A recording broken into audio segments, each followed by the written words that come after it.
அண்ணா பல்கலைக்கழகத்தில் நடைபெற்ற அந்த சம்பவமானது வேதனைக்குரிய ஒன்று என்பதை யாரும் மறுக்க முடியாது.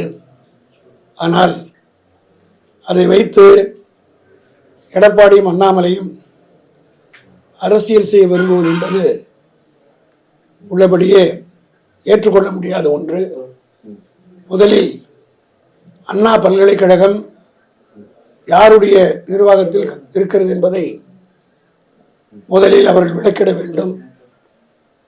அண்ணா பல்கலைக்கழகம் கவர்னரால் நியமிக்கப்படுகிற, துணைவேந்தரால் நிர்வகிக்கப்படுகின்ற ஒரு அட்டானமஸ் பாடி என்பதை எல்லோரும் அறிவார்கள். ஏன், எடப்பாடியே முதலமைச்சராக இருந்தபோது அண்ணா பல்கலைக்கழகத்தினுடைய துணைவேந்தர் பதவி நியமிப்பதை முதலமைச்சருக்கு வழங்கப்பட வேண்டும் என்று அந்த அதிகாரத்தை ஜெயலலிதாவும் கேட்டிருக்கிறார், எடப்பாடியும் கேட்டிருக்கிறார். ஆக இதையெல்லாம் முழு பூசணிக்காய் மறைப்பதைப் போல மறந்துவிட்டு அந்த பல்கலைக்கழகத்துக்குள் நுழைவதென்ற, காவல்துறை நுழைவதென்றால் கூட துணைவேந்தருடைய பர்மிஷன் நாம் நுழைய முடியாது. இதுதான் விதி. The entire campus is under the control of the vice chancellor.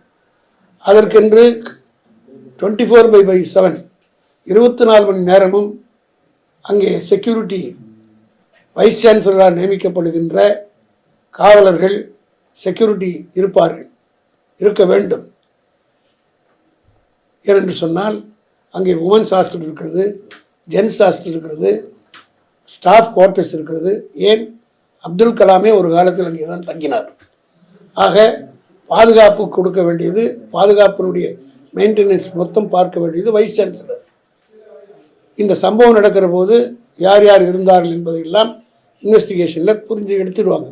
உண்மையிலே போட்டாங்களா அல்லது செக்யூரிட்டின்னு நியமிச்சுட்டு இல்லாமலே அந்த வைஸ் நிர்வாகம் பணத்தை எடுத்துக்கலாம், இதெல்லாம் all these things to be proved. ஏனென்று சொன்னால் அவ்வளோ பெரிய கேம்பஸில் செக்யூரிட்டியே இல்லைன்னு சொன்னால் யாருடைய லேப்ஸ் என்பதை பொதுமக்களுக்கு விளக்க வேண்டியது குற்றம் சாட்டுவருடைய கடமை.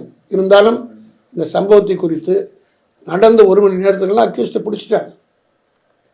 காவல்துறை துரிதமாக காக்னிசன்ஸ் எடுத்த உடனே யார் என்று பொறுத்து நடவடிக்கை எடுத்துட்டாங்க. இப்பொழுது இன்வெஸ்டிகேஷன் போயிட்டுருக்கு.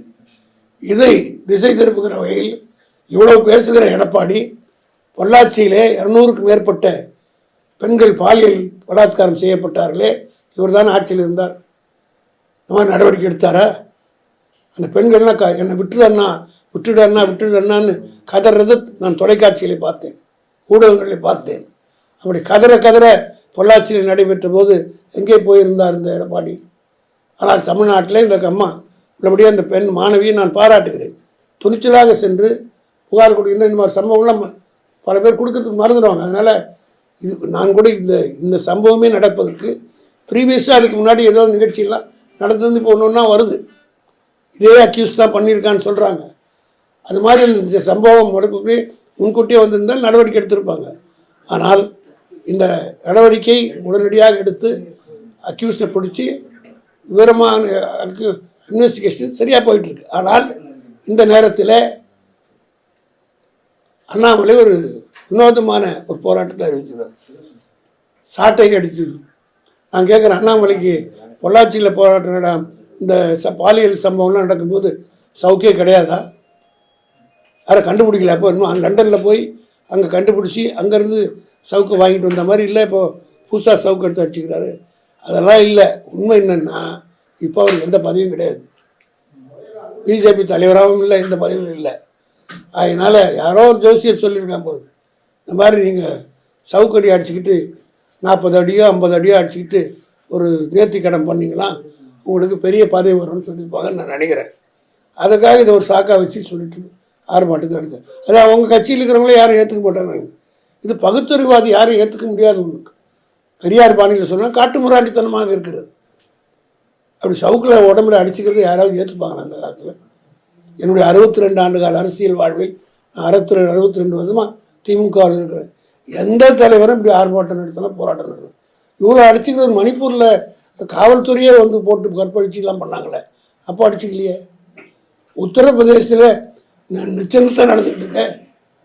தமிழ்நாட்டில் இது புது இன்சிடென்ட். ஆனால் உத்தரப்பிரதேசத்திலும் பிஜேபி ஆளுற மாநிலத்திலாம் இது அன்றாட சம்பவமாக நடந்து கொண்டிருக்குது. அங்கெல்லாம் போக வேண்டாத இவர் இங்கே தமிழ்நாட்டில் இப்படி செய்கிறார் என்று சொன்னால் இது ஒரு கேலி கூத்தாக இருக்கிறது. அண்ணாமலை இப்படி தான் பேசுவார். உயிரோடு இருக்கிற வீராசாமி செஞ்சு விட்டார்னு சொல்வார். இது மாதிரி விசித்திரமாக பேசுவார், வேடிக்கையாக நடந்துப்பார். ஆகினால அந்த போராட்டத்துக்கு மக்கள் யாருமே சிரிக்கிறாங்க. பாதகம் செய்பவரை கண்டால் நாம் பயங்கொள்ளலாகாது பாப்பா, மோதி மிதித்து விடு பாப்பா, அவர் முகத்தில் உமிழ்ந்து விடு பாப்பா. அண்மை செய்திகளை உடனுக்குடன் தெரிந்து கொள்ள இணைந்திருங்கள் இயம்நாடு தொலைக்காட்சியுடன்.